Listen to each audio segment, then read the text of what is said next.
The San Juan Islands in America's Pacific Northwest. It's a sea kayaking mecca. But every year, these waters claim the life of at least one sea kayaker. It's 3:45, folks, the end of a beautiful November day. But winter is on its way, so plan your weekend accordingly. The sea kayaking season is over, but endurance athlete Saul Kinderis wants to conquer the San Juans. Hey, Larry, it's Saul. Where are you, man? Get here. Saul and his track teammate from college, Larry Kaiser, are regular weekend warriors, but they've never kayaked together before. Plan is to hit Strawberry Island, and after that hit Doe Bay, a 60s resort. It's got 2 hot tubs, 1 cold tub, clothing optional, which generally speaking means nobody wears a stitch. The goal was to head there and take her clothes off and hit on women, basically. I mean, that was the goal. I'm up for any kind of challenge like that, any kind of physical challenge, especially if Saul throws that at me.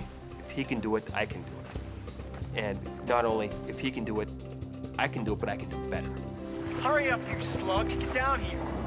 Because Larry is late, they set out at night, something that even the most experienced kayaker wouldn't do, especially in winter. Slide you out. You hit the water, put your weight on the paddle, okay? I'm gonna kick your butt, you know that. Put your weight on the paddle. It was unnerving setting out at night. People die every year kayaking in the San Juans. But that danger is exciting. It's a thrill. I'm thinking I'm invincible. Oh! We have a winner! Larry and Saul are paddling off the coast of America's Washington state into the heart of the 176 islands that make up the San Juans. They're crossing a notoriously dangerous stretch of water, the Rosario Strait, on the way to their first destination, Strawberry Island. They need to cross quickly. Soon the tide will turn, making it virtually impossible to land on the far side. Eventually, Larry and Saul reach Strawberry Island, but they're late. The only landing spot is a sandy beach surrounded by dangerous rocks. Now, in the darkness, they face the ferocious tidal currents swirling around the island, giving the area its nickname, the Witch's Cauldron.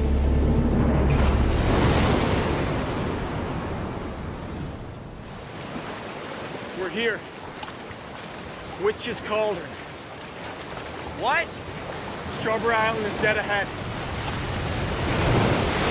Where? Up ahead. Can you hear it? Saul, all I hear is thrashing waves.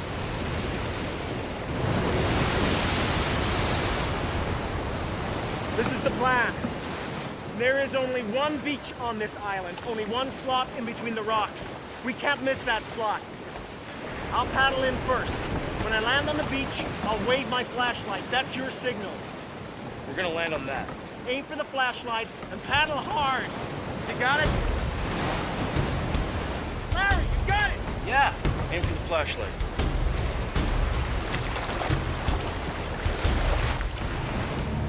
I can see big, jagged rocks that don't look good to land on. It's just really hairy out there.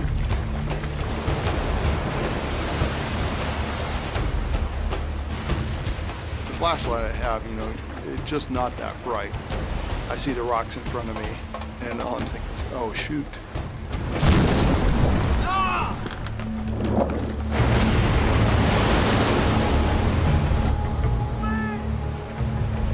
What? Wait! I hear him yelling. I can't tell what he's doing. I'm just like, what? What? Don't come in! What are you saying? I can't hear what you're saying. Do not come in! Larry sees my headlamp kind of waving around a little bit, and so he's figuring I must be waving him in. Larry! But I could see him coming in. He's aiming for the flashlight, just like I told him to, and that flashlight's on my head. Larry!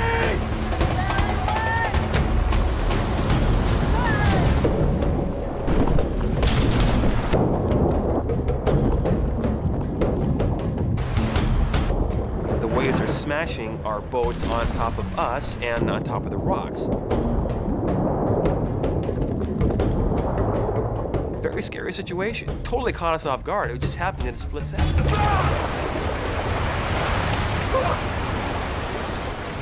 okay?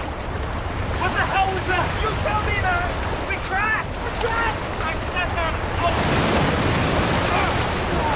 Get me the hell out of here! They gotta reach those boats. You really need the boat. Yes! We need them! Well, we're dead! We just get the hell out of here. You don't get it, do you? We're not gonna get out of here! If we don't get there! Get out of here! Get out of here! I'm realizing we're definitely in a survival situation here, and we got to get our stuff up here. We got 4 days worth of food on the boats. Got enough fresh water for maybe 2 or 3 days. Without it, we're screwed. I thought you said there was a beach here. Yeah, well, I lost the beach. Saul, how do you lose a beach? I misjudged it, okay? I got you. Just hours into their sea kayaking adventure, Larry and Saul have shipwrecked on a deserted island.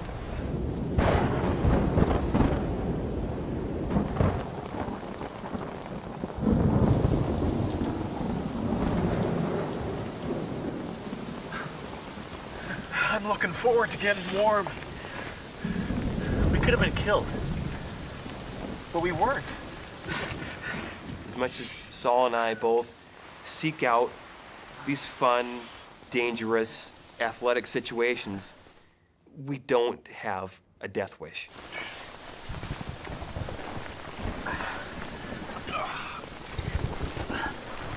Basically, at this point, I take my dry bag out, and my dry bag is no longer a dry bag. My dry bag is a soaked bag. All my stuff is soaked at this point. Everything. Larry, what happened? All my stuff is wet. Well, obviously. Did you even seal this properly? This is broken. No, it's not broken. You didn't seal it properly. What the hell is all this? This is all cotton. How could you ever think for a winter trip packing all cotton? At that point, he was probably a little angry, and for probably good reason. My sleeping bag, all my clothes, all the gear I had, it's all just drenched. His stuff was fine. Get into this. This is your bed. I have dry clothes. I can sleep in them.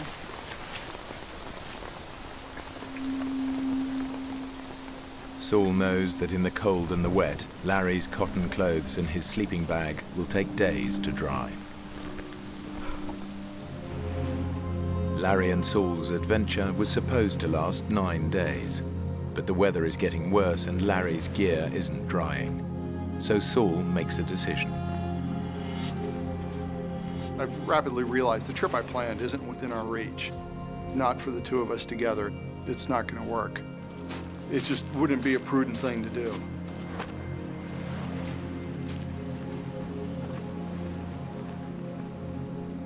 I just wanted to tell myself, you know, we still have time to have some fun and get this out of our system and use this as a small setback and just keep going.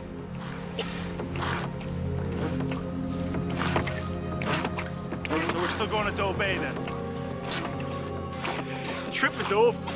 Your stuff won't dry. One of us will end up hypothermic. So the crash last night was totally my fault, had nothing to do with you. Larry, man, we're bagging it. I agree.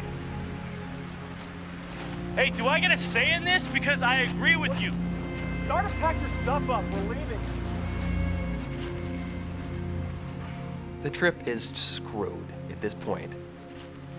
But he's the boss. He's the leader. Saul is the expedition leader. That's how he always is. He likes being in charge. Did you seal your dry bag? Yes, I did, Daddy. Okay. Boat's in water. Hey, Saul. I really think I gotta take a number 2. Yeah, there's a tide window. I'm not missing it. The Nazi drill instructor was probably more what I'd become. Okay, I'm gonna give you 4 options, Larry. 4? I don't think I can count that high. Quit joking, Ivy. Listen to me or you're on your own. Ooh. This is Strawberry Island now. This is Washington Park and our trucks. And this is the Rosario Strait between us and home. Option 1. This island back here has a cabin. We knock on their door, ask for help. Option 2. We continue further to Orcas Island here. We stash the boats and take the ferry home. I'll get the boats another day. 3. This is the toughest option. We paddle back the way we came, 3 miles across the Rosario Strait. Now, I can do any of those, so you tell me which one you want to do. What won out in the very end is the same thing that got us in trouble here. It's the same thing that's got us in trouble in other times. It's our competitive nature. If he can paddle across the channel, I can paddle across the channel. I can swim across it. I can cycle 150 miles if I want to. I can run a marathon. I don't care. He's the same way. But when we get us together, maybe we don't make the best decisions as a team.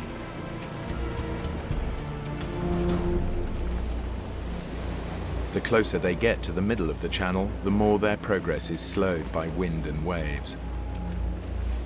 And now the powerful tidal current is pushing them dangerously off course. Larry, this current is gonna suck us out to sea! Do you understand? Saul, I think I'm sinking. Jeez, you just I am, okay? I'm trying. We haven't moved 10 feet in the last 10 minutes, man! I could sense some panic in his voice. He knew that we had a limited amount of time to get across the channel. We hit a point where when it got really rough, just all our forward progress stopped. I mean, 20 minutes we were roughly halfway, 40 minutes we were roughly halfway, an hour we were roughly halfway.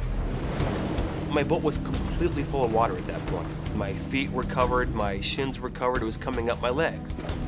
And that's when I started to get that sense of panic. And I knew, you're not in Kansas anymore, Toto.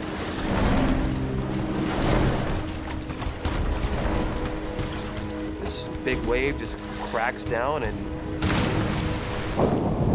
everything stopped.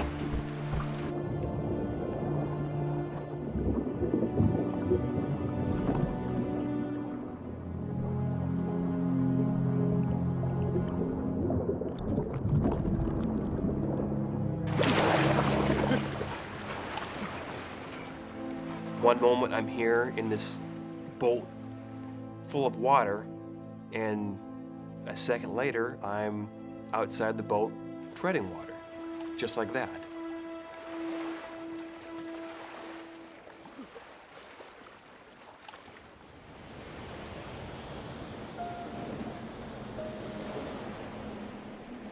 Less than an hour before dark, Larry is in the middle of the 3-mile-wide Rosario Strait. The tidal current is sweeping him away from land and into open water.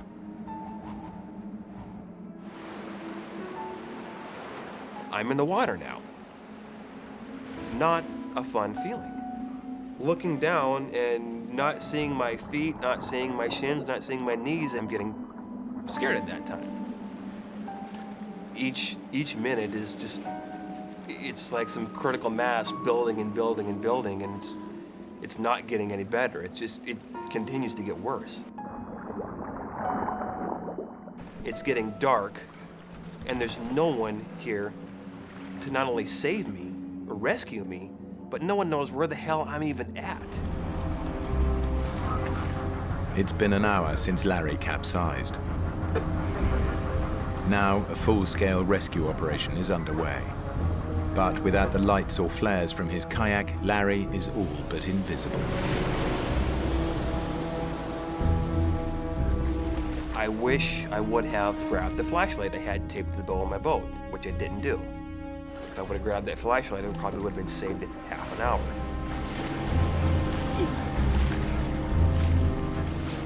I'm looking around, and I can see kind of, boats out there. They're like crisscrossing back and forth. Help! Help me! Here! Hey! Not only was I a small person in a very big place, I was also a very vulnerable person in a very, very big place.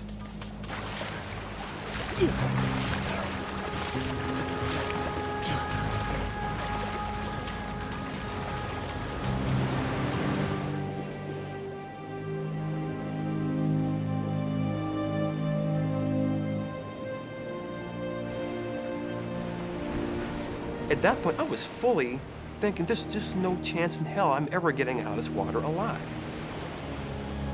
Exhausted, Larry's body temperature is now so low, his life is in danger. If he doesn't start swimming again to get warm, he'll die.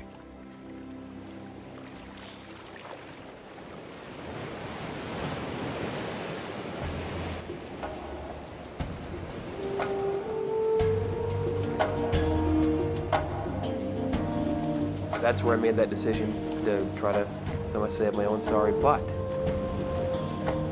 As I'm continuing down, I can see this lighthouse coming off to my right as I'm coming up on it.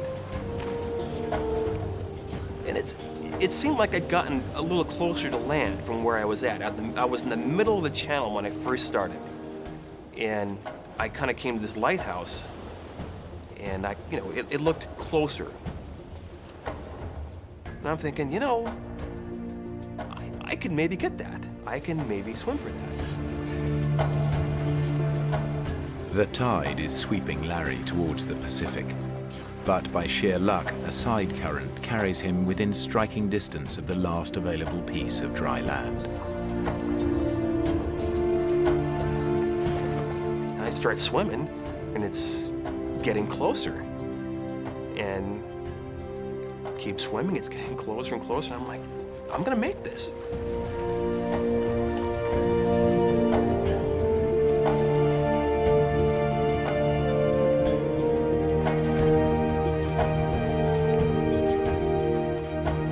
My God, thank you. Thank you, Lord. I come up onto shore, and there's this big rock right there, and I just swim up and put my arms around this rock. This is the most beautiful rock I've seen in my life. That's all I could think of. No one else, nothing else, just lie there and enjoy this rock. This stupid rock that was my buddy at the time. A feeling of relief. Everyone knows what relief is, but if you've ever been in a situation where it's literally life and death, and you feel that you've cheated death that one time, it doesn't get much sweeter than that.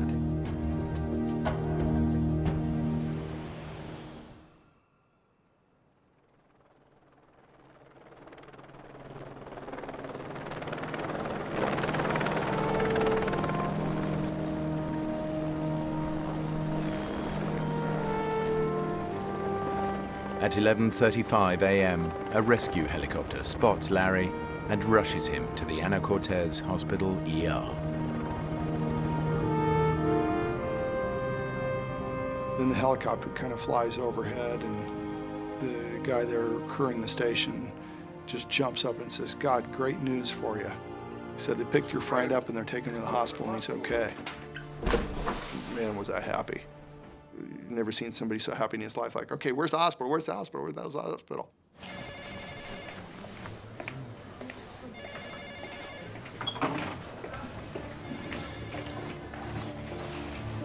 No. The zip's broken. I'm going to have to cut you. I remember seeing him walk into the room that I was at, and you could tell without him verbalizing his feeling. Yo, Larry. You okay? Lift. Hey, Saul. I felt good having Saul there, but you don't leave your buddy. It's not correct. It's just not right to leave someone like that. You must You have... left me.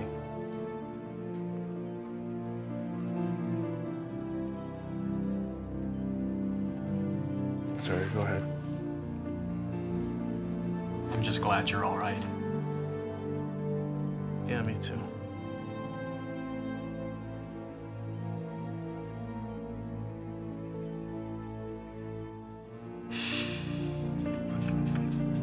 With who I am, I wanted him not to feel guilty. I wanted him to hopefully be relieved in the fact that I'm okay.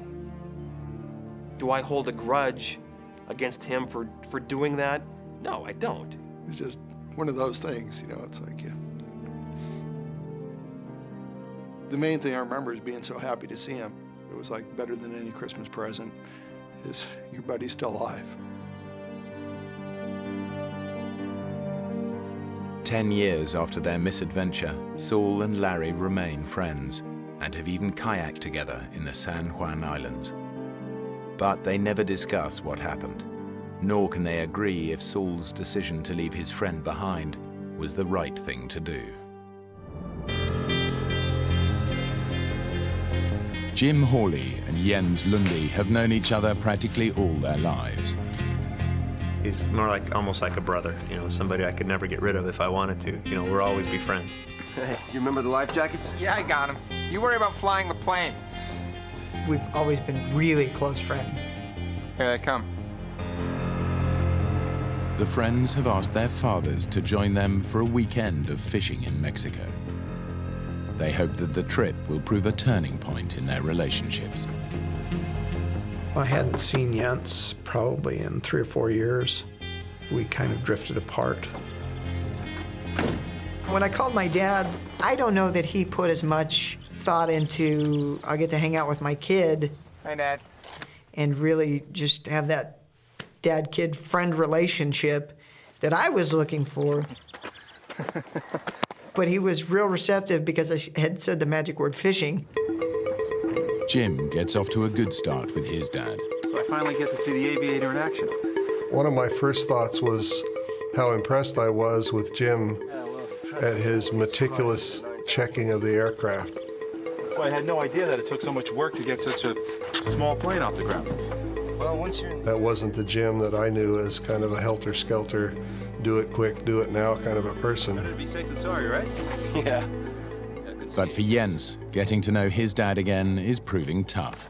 Can I take the rod? No. I also love the responsibility, and some would call it risk. Jim has been flying for 3 years and has clocked up over 200 hours in the air. From Arizona, it's a 3.5-hour hop to the small Mexican port of Loreto on the Baja California coast. To the south, the sparkling waters of the Sea of Cortez teem with marine life. There are tuna, marlin, and yellowtail. But it's also home to 150 different types of shark and a highly unpredictable giant Humboldt squid. Getting all this, Dad? Yeah. It's beautiful. Yeah, this flight was smooth.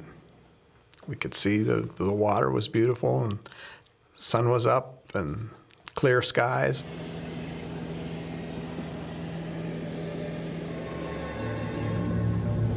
Loretta Tower, Mooney, November 201, Juliet Mike. I'm about 30 miles out. I see a lot of weather building in front of me. Can you give me an idea of the weather at the airport? I had kind of a premonition that something was going to go on with this, something was going to happen. I was beginning to get pretty concerned. I couldn't raise anyone. Okay, guys, I'm going to take us through this. We'll make better time. Jim thinks it's just a squall, but he's actually flying into a violent storm. It was just a real weird mix of waking up and trying to figure out where in the story I was in the opera and what was going on in the plane at that point. It was alarming because it was so sudden. I didn't see any indications that it was that severe until we were in it. Jim, what's happening? It was one of those types of storms that it was getting worse by the second. and then it started to get turbulent, and I think I saw a lightning strike or two really close. We're in the storm, and there's no up, there's no down. I looked at everybody else's faces. They kind of had a look of concern, but they're looking at me to see if I have a look of concern.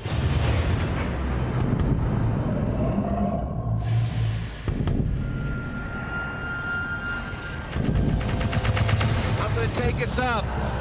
Good, good. I'd like to have my stomach back.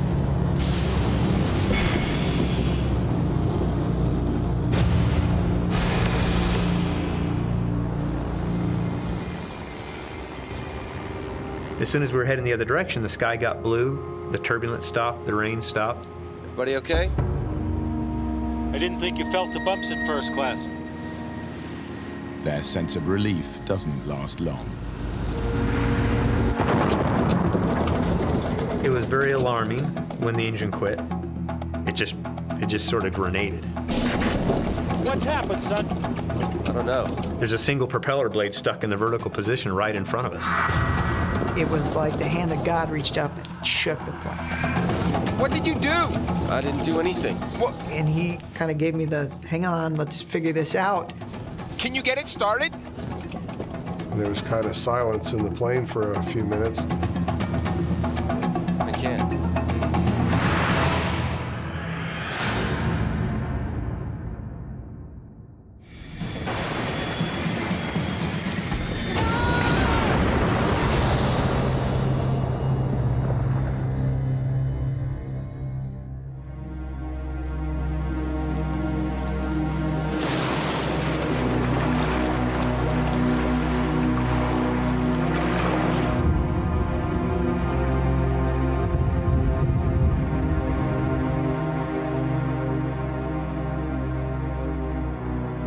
I realized that nothing had happened that I was expecting to happen. I was expecting the plane to cartwheel and come apart in pieces. We're alive. A plane was not meant to float. It was gonna sink. I was getting out of the plane. I opened the handle and kicked the door open.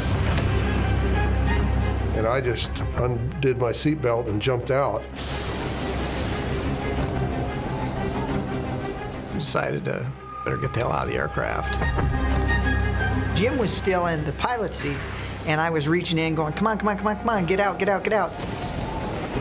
It was so stormy. I mean, the wind was blowing so hard, the waves were so big and crashing, and it seemed like the sea was going to swallow anything, including us. The airplane began to sit lower and lower into the water within just a few moments. The men have no choice. They grab hold of anything that will keep them afloat and jump into the terrifying seas.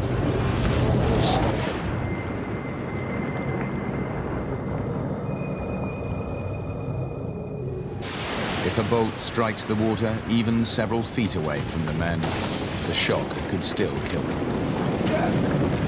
Okay. Jim is getting increasingly anxious about his father.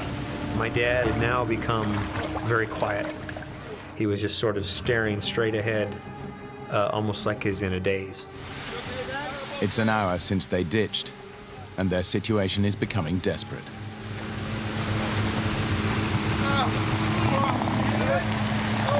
Did you hear that? What? Hey!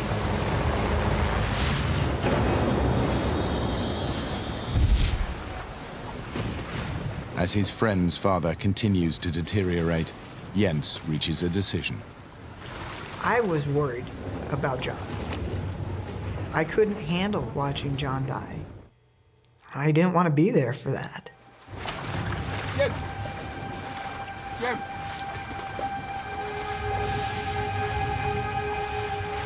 Jens and Jim separated from us for some reason. We need to get help for your dad!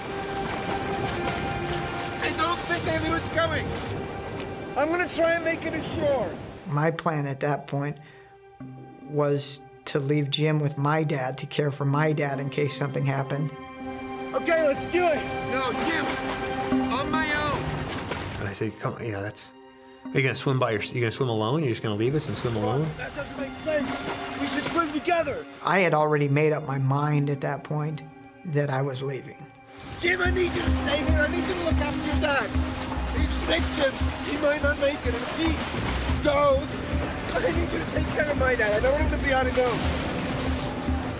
Look, I need to go get help. I need to go now. Okay. Jens was so insistent, and his logic seemed sound. We'll all make it out of this, I promise. My concern at that point was that my dad would recognize that I was leaving before I was far enough away. Okay. I don't want my dad coming after me. You stay here until I'm out of sight, and then go back and tell him. I said, I'll see you later on tonight or tomorrow, and you know, you just keep swimming in that direction, and I'll do the same. And if they find me before they find you, I'll know where you're at, and vice versa. We'll all make it out of this alive. I could see him, and then I couldn't see him because of the waves, and then I could see him, and I couldn't see him. They were one wave farther away, and then 2 waves farther away, and 3, and it just kept going until 300 yards away, you couldn't see him anymore. Jens has only a vague idea in which direction the land lies. If he gets it wrong, he could end up swimming further out to sea. Jens is swimming in the right direction, but what he doesn't realize is that land is 10 miles away. An almost impossible swim through such heavy seas. Even if he makes it, a treacherous reef blocks his route to shore. The men have now been in the water for 8 hours.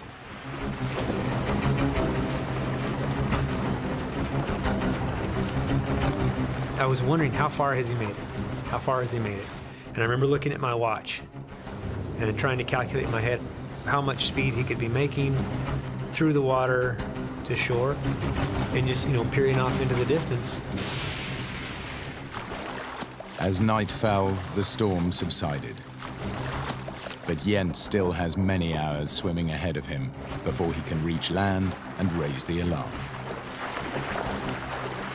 I'd been swimming for nearly 6 hours. I was thirsty, really thirsty. Exhausted, Jens faces a new ordeal. A swarm of stinging jellyfish. It felt like when your hand goes to sleep or your foot goes to sleep, just in little spots all over.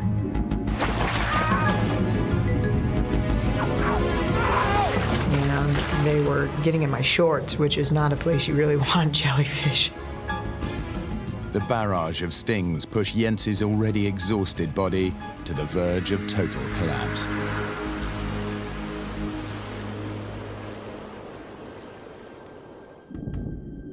Out in open water, John, Jim, and Bill wait.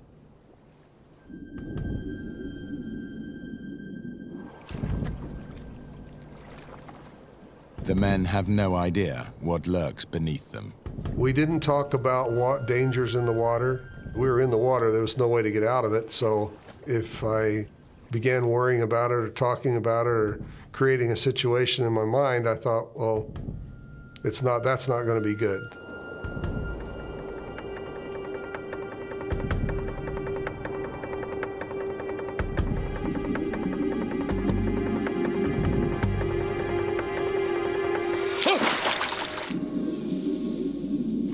What the hell was that? What?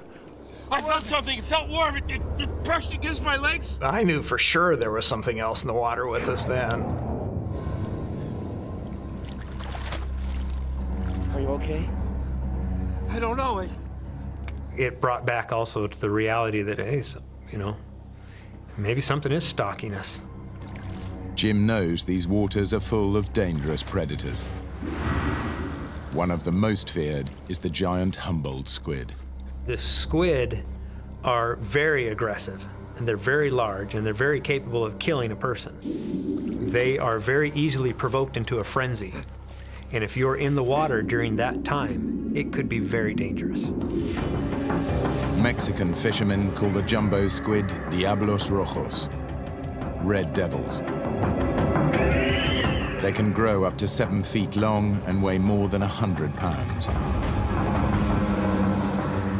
The squid's powerful tentacles pull the prey into its mouth, where it tears it to shreds with its razor-sharp beak.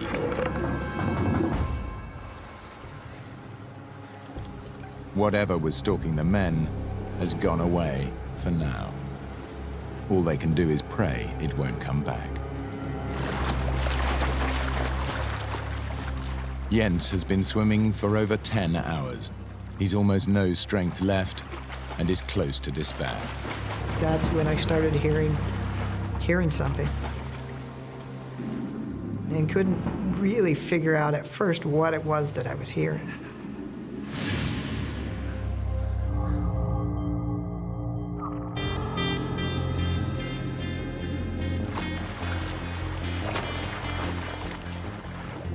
Jens is still struggling to find his way through the hazardous reef. Finally, after 2 hours, he sees something. That was just, it was amazing. As I swam farther and farther south, I saw a light on the beach. It was a Mexican fisherman that had camped out on this beach. He doesn't get the reaction he was expecting. The fishermen are wary. People coming ashore in the middle of the night are often drug smugglers. I'm sorry, I don't understand. No hablo español. The fisherman spoke no English. Not enough to communicate what happened and what I needed. Mi amigo, they're still out there. No, I don't understand. Cálmate.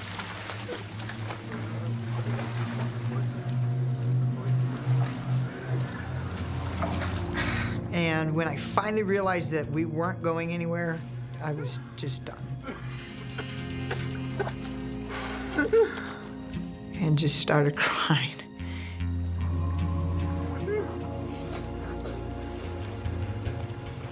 Jim's condition is deteriorating. All they can do is hang on to the hope that Jens has made it ashore. Jens has made it, but any hope of rescue is still a long way off.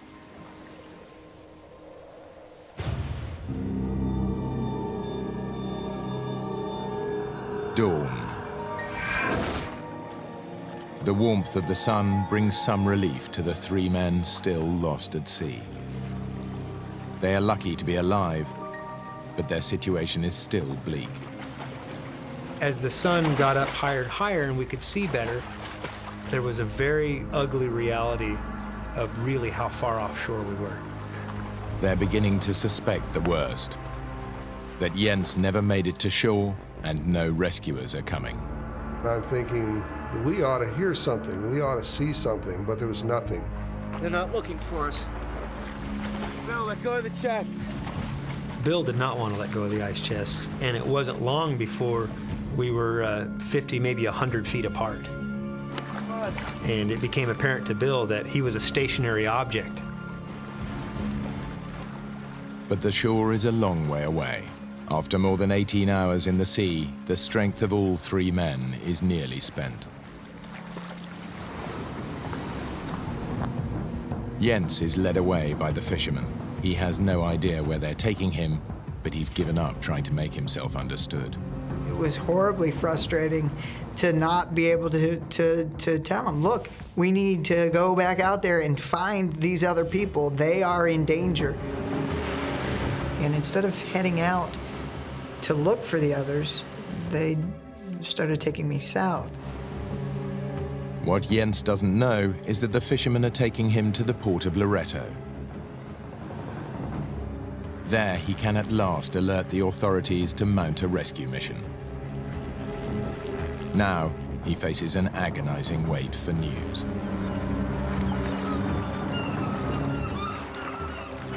There was a curious bunch of seagulls. They would come out and kind of hover over us and then fly back to shore.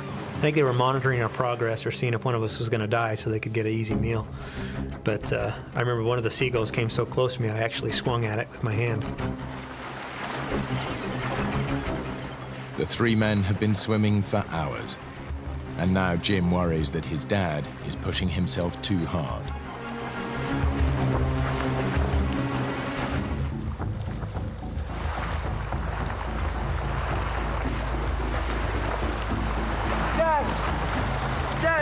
swimming. Dad, you gotta keep swimming. Dad! They're here! Keep swimming, Dad! Look! Look! They're here! Help! Dad, look! Help! Help! They're here! The Mexican Navy, alerted by the helicopter search crew, are on their way.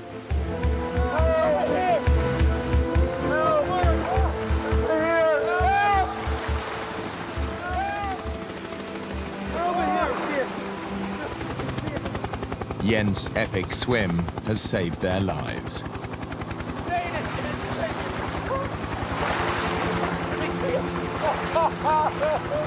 We could see on the deck of the boat a large party of sailors. They were so happy to see us in the water and see us alive. I think they were happier than we were. And a lot of their missions, all they found was bodies. And some of the young sailors were crying. There was a great feeling of relief, but there was also a fearful moment. Even though now we were rescued, the thought recurred to me, what about Jens?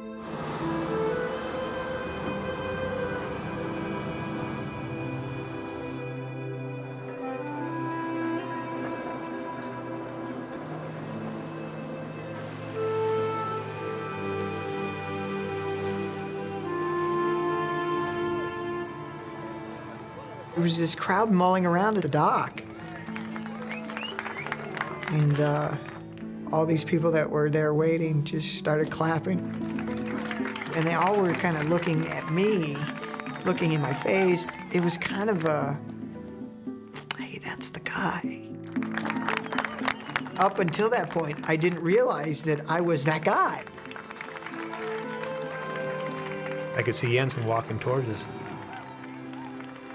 There was my buddy. It was a great moment. It was so great to see him in person, and it's like, thank God, thank you, you know, that you allowed him to survive. And Jim was the first one off the boat. And he hugged me. I thought you were dead. There was a huge sense of relief for the both of us to see each other again. Yes. And my dad came over and hugged me and told me he loved me. And that's the first time my dad had said that in years. At that point, I really felt that he did. I felt that he was proud of me. And I still think of him as a hero. Yeah.